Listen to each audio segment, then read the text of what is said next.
Okay, we're here today with Mythology, a local West Milford band putting their third album out this week. They'll be playing at Crossroads in Garwood, New Jersey, Friday night. We're here with Brynen, Dane, and Jordan. Gentlemen, why don't you give us a little information about the making of this record, the genesis of this record, and an overview for our friends of the band itself. Well, I guess the first inklings of Mythology 3 came about. It was probably a couple years ago. We had done one track with Bob Both over at Twain Recording in West Milford. We had done one track with him, and that track was Shmuley Botaic. And it was a new song we had, and I don't even know if we had any plans to do a full length. No, at that time. At that time, no. I just wanted to lay something down on tape because we I guess the band was kind of getting a little stagnant at that point, and I just wanted to do something to keep it alive. And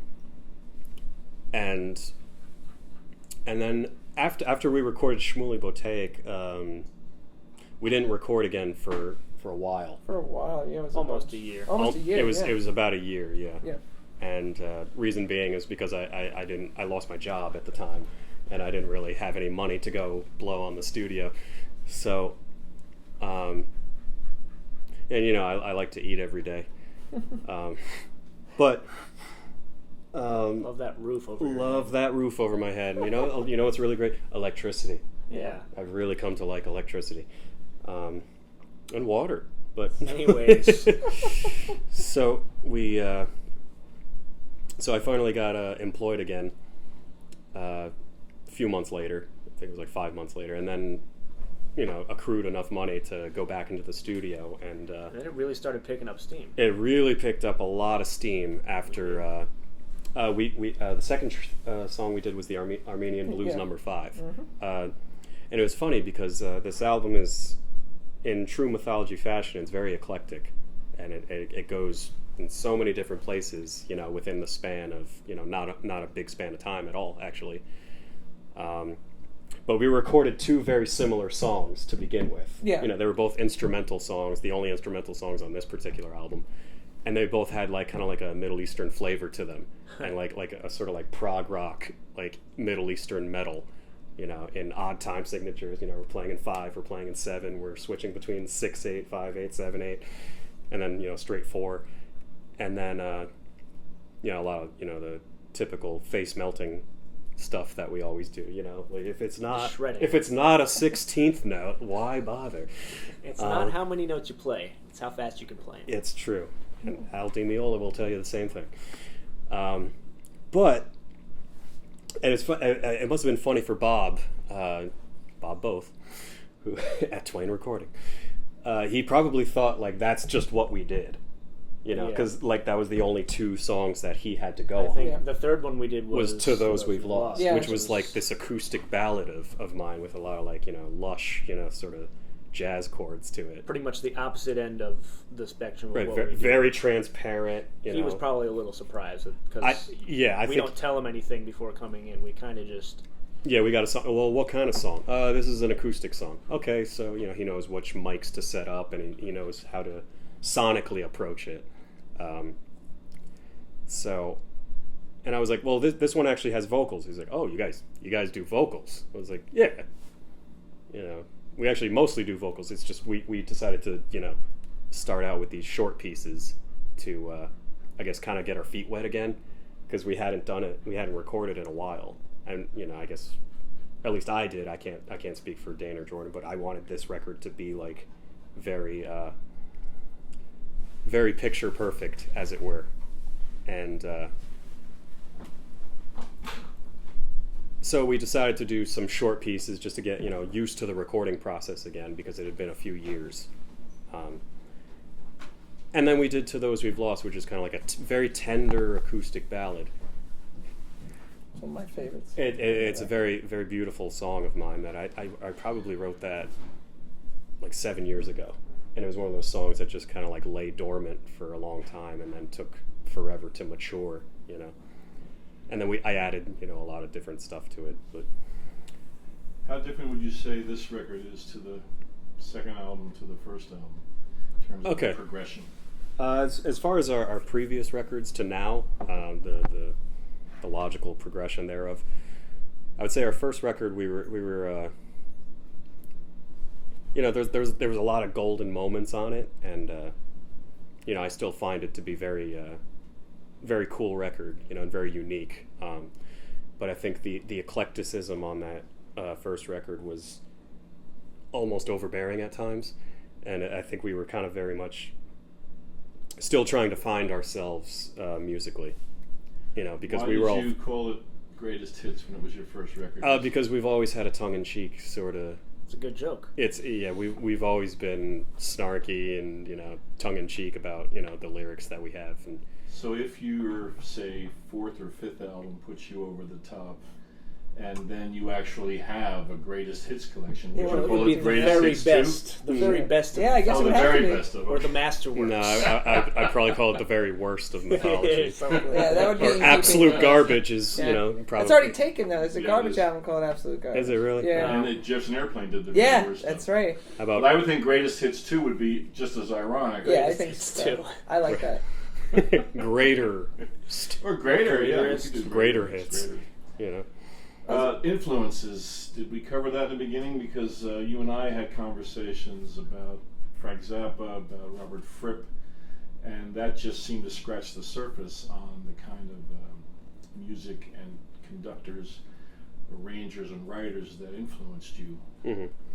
Did you want to discuss? Oh a yeah, bit sure. about- Well, I think we could go down the line with that because I think we all meet up, eventually when it comes to the music that we love, but we all come from very different places too. I feel. For me, it was Frank Zappa was always a humongous influence to me, not just in music but in overall life philosophy. Just the way I carry myself about, and his take on the world and the wicked world around us, just kind of really hit home with me because when you can identify with an artist as much as I did with Zappa, it's good to know that you're not the only one thinking that way, and it's good to know that you're not the only one who has those feelings. So that was very important to me as far as, and musical development too. And then Robert Fripp and King Crimson, that always had a profound impact on my life. Just how they never really kowtowed to anything, and they just did what they wanted, and it was never bad. It was always golden. And there's also I always loved Django Reinhardt. Oh, nice. Okay. And he was the first time I heard Django, I was like, it was like the first time I heard guitar playing. I was like, that's it. That's guitar playing. Like I'd never heard it till before I was 16. And I was like, that's what I want to do. So that's where my jazzy, more jazzy stuff comes out. I was, John McLaughlin was always a big one too, and Chick Corea, the classic fusion period, if you will. And then, a lot of, satirists. I love him or hate him, I always liked Weird Al. Love Weird Al. I love Weird Al. Okay. I'll scream it from the top of the mountains. I love Weird Al. And He's the man. Tom Lehrer was always a big one for me, as far as social commentary and just like dry cynicism and that Jewish humor that can't be replicated by Gentiles. So. One of the things that impressed me always with Weird Al is that he nails the musicality of the subject he's lampooning. Right. And he has some of the best musicians in Right. his band. So Right. you're And- getting satire, you're getting this comic take, but he's not And funny he's- about the music. The He's music able is to. spot on. Yeah, It's he's able to incredible. aim some pretty Right. intense stuff. Like he does Michael Jackson as well as Michael Jackson, Mhm. but just with a Right. funnier voice. Right. And you don't get people of that caliber of musicianship if they don't respect you first. And his So- Star Wars spoof, the that's great. music was brilliant, but the Oh, the video just Yoda So, and- yeah, it was just so well done. The Force Awakens or whatever. That was a good one to see. We around. saw him live and in Pennsylvania, and he did, I don't remember how many set changes, but in between costume changes, he would put video up, so the audience was never bored. and the band he had was his traditional band. They killed it, but he actually went to all the trouble to suit up and recreate a lot of. Puts on the fat suit, right? everything. Yeah. That's like a serious costume change. He did the. You Amish, ain't fat. He did, yeah. You nothing. Yo, man, ding dong. Yeah. Have a ding dong. No, man, I'm cool. That video is That was But you know, brilliant. one of the last things Frank told the musicians that played with him when he was making his series of phone calls before he decided to leave us was to always remember to keep the humor in the music. And Mythology is one of the few bands that I've seen on the independent scene, and especially the local scene here in New Jersey, that manages to do that without it being quirky to the point of not being taken seriously. You were able to get an incredibly complex musical pastiche together with phenomenal musicianship, and lyrically, if you're paying attention, then you get the payday with the comedy. I think it's awesome. I think Frank would be proud. Well, thank you, by the way. And I think that's why I approached the lyrics so goofily. It's like just to see if people are paying attention, because I feel that at least in America, I think other countries are different, but in America, there's almost this fundamental hypocrisy with music consumers where they want you to sing. You know, they don't like instrumental music. They want you to sing, but then they don't give a shit about what you say. Yet they want you to sing. As long as lyrics come out of your mouth. As long as there's a human voice plopped on top Anything of they can this. sing along with. Yeah, whether it's like, fuck me in the ass, it doesn't matter what, like, you can get away with anything pretty much. I mean, Boyz II Men have been doing it for years. But no, I have nothing against them, but they're basically saying fuck me in the ass. And, but since it's got, and then it's okay, but, Nine Inch Nails gets, when I ransacked by the...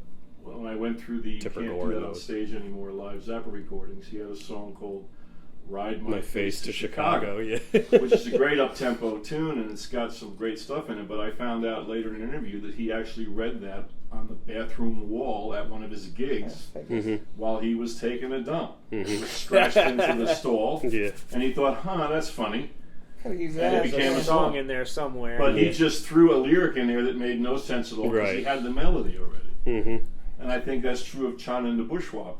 Yeah. With his daughter, making some noise. Yeah, when some she was young. weird drawing. So with whatever the crayons. inspiration is, it doesn't matter to me if the music's awesome. Right, so long as it's within the meter and it's got something to hook you in. And But, sometimes it works, but sometimes, like with Joe Satriani, it doesn't work because he did an album, Flying in the Blue Dream, which had a couple of vocal tracks, and he's not the world's strongest singer. Right. He's an amazing guitar player, and in that case, that didn't resonate with the audience. So sometimes it's okay to stay instrumental if that's what you're known for. Well, I mean, I feel like there was this period where like instrumental albums were coming out, like Jeff Beck had a few, and then like Larry Carlton, and there was always like a couple like vocal songs on them, and it was like, why?